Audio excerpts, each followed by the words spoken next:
Salam, 8-ci sinif 2-ci hissədən mövzu 5-ə aid ümumiləşdirici tapşırıqların izahına baxaq.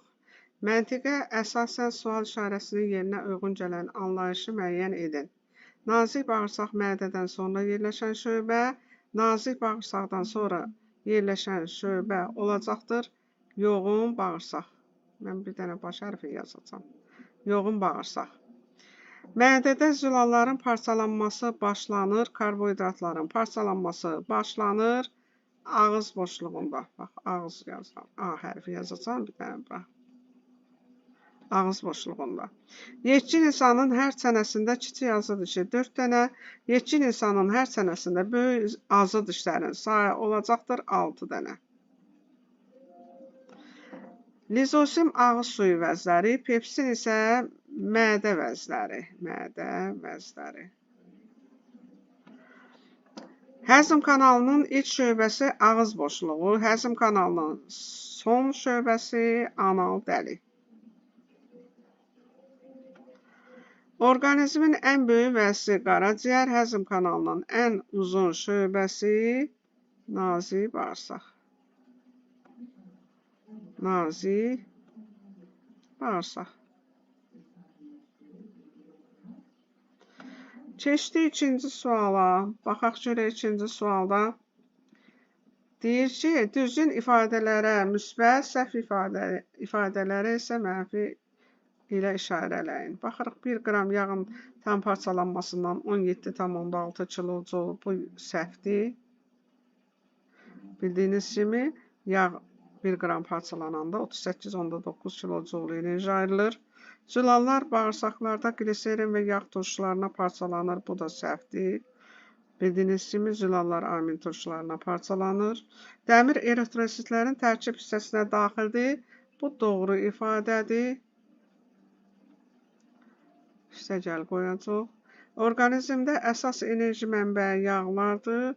Yox, karbohidratlardır. Ona görə buna da yanlış qoyuram.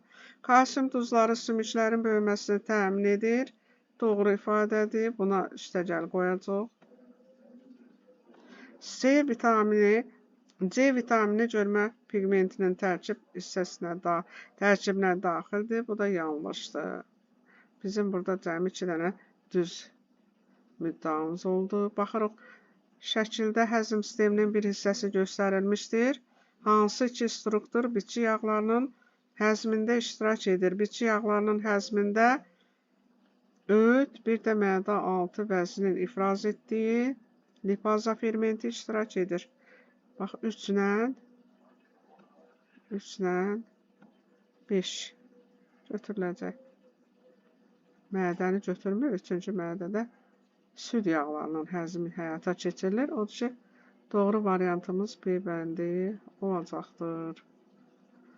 Baxırıq, burada 4-cü sualda qeyd olunubdur. 1-4 rəqəmi ilə hansı dişlər göstərilmişdir? Üst çənə, alt çənə, hər ikisində eyni dişlər eyni rəqəmdən ifadə olunubdur. Üst çənədə 1 ilə ifadə olunan üst kəsici dişlər, bu bursunda isə alt çənədə yenə 1 ilə ifadə olunan olacaqdır. Alt kəsici dişlər, bax bu 1 ilə ifadə olunan 4'ü üstdə, 4'ü altda. Alt və üst kəsici dişlər. Sonra hər tərəfdə bir ədəd olmaqla 2 ilə ifadə olunan, istərsə alt çənə olsun, istərsə də üst çənə köpək dişləri olacaqdır. Alt və üst çənədə 3 ilə ifadə olunan dişlər, kiçik azı dişləri olacaqdır. Hər ikisində 4 ilə ifadə olunan isə bir dəfə çıxan böyük azı dişləri olacaqdır. Hər iki, həm alt, həm də üst çənədə olmaqla. Burada da həmin dişlərdir. Yenə 1 ilə ifadə olunan alt kəsici dişlər, alt köpək dişi, kiçik azı dişi və böyük azı dişləri göstərilibdir. 5-ci suala baxırıq. Ağız boşluğunda qida hansı dəyişikliklərə məruz qalır? Düzgün üst cavabı seçin. A-da deyilir, qidanın ağız suyu ilə islanması, bu doğrudur. Üstəgəl qoyacağım.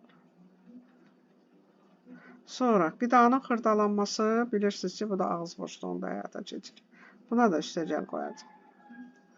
Yağların parçalanması yox, bu yanlışdır.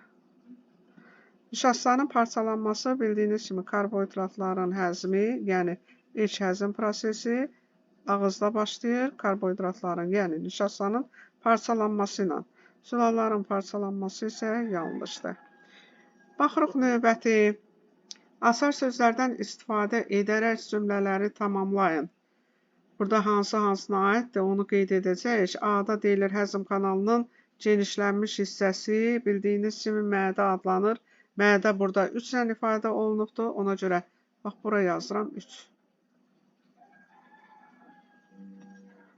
Sonra həzm kanalının ən uzun şöbəsi bildiyiniz kimi nazik bağırsaqdır. 1 ilə ifadə olunubdur.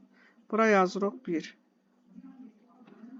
Sonra xlorid turşusu tərkibinə daxildir. Mədə şirəsinin 4-ü yazırıq. Bax bura 4 ilə ifadə olunduğuna görə. Bağırsaq xovlarının funksiyasına gəlincə qida maddələrinin sorulmasıdır. Bax bura yazırıq 2. Suyun çox hissəsi yoğun bağırsaqda sorulur. 5-i də yazırıq. 5-i də yazırıq bax bura. Keçirik 7-ci suala. 1-3 rəqəmi ilə hansı ağız suyu vəzləri göstərilmişdir? Bildiyiniz kimi 3 cüt ağız suyu vəzləri var. Bax bunlara aiddir qulaq yanı. Bax bu qulaq yanıdır. Bu dil altıdır. 2 ilə işarə olunan. 3 ilə işarə olunan isə çənə altı ağız suyu vəzlərinin təsviridir. Keçirik 8-ci suala. 1 və 2 nömrəli şəkillərdə itin və qaramalın həzm sisteminin bir hissəsi göstərilmişdir. Hansı həzm sistemi qaramala aiddir? Cavabınızı əsaslandırın.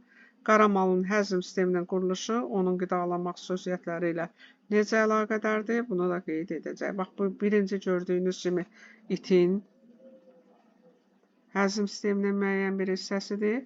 Çünki onlarda bax, sadə mədədir, bir kameralı. Sadə mədə hesab olunur.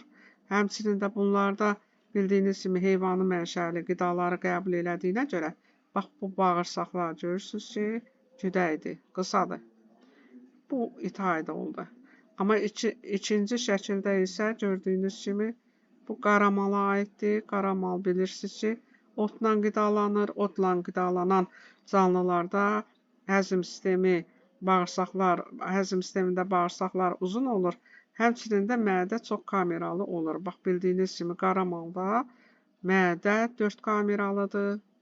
Ora aiddir işkəmbə, tor, qat-qat, bir də qursaq. Bax, bura qursaq.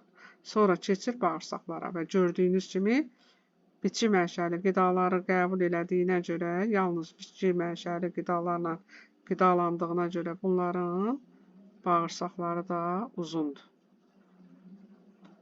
Çünki bitki mənşəli qidaları qəbul edən heyvanlarda mədə çox kameralı olur, nazik bağırsaqlarda həddindən artıq uzun olur ki, həzm prosesi həyata keçirilə bilsin. Həmçinin bunlar gövşəyən heyvanlar hesab olunurlar. Bir dəfə otu mədələrindən yığırlar, mədənin elə bil işkəmbə adlanan şöbəsinə, sonra qat-qata keçir, sonra isə ağız boşluğuna gedir təkrar, orada çeynənilir, ikinci dəfə udulur, bu dəfə qat-qata, sonra isə qursağa, sonra isə bağırsağa keçərək həzm prosesi və qidanın sorulması həyata keçirilir. Bu qədər, sağ olun.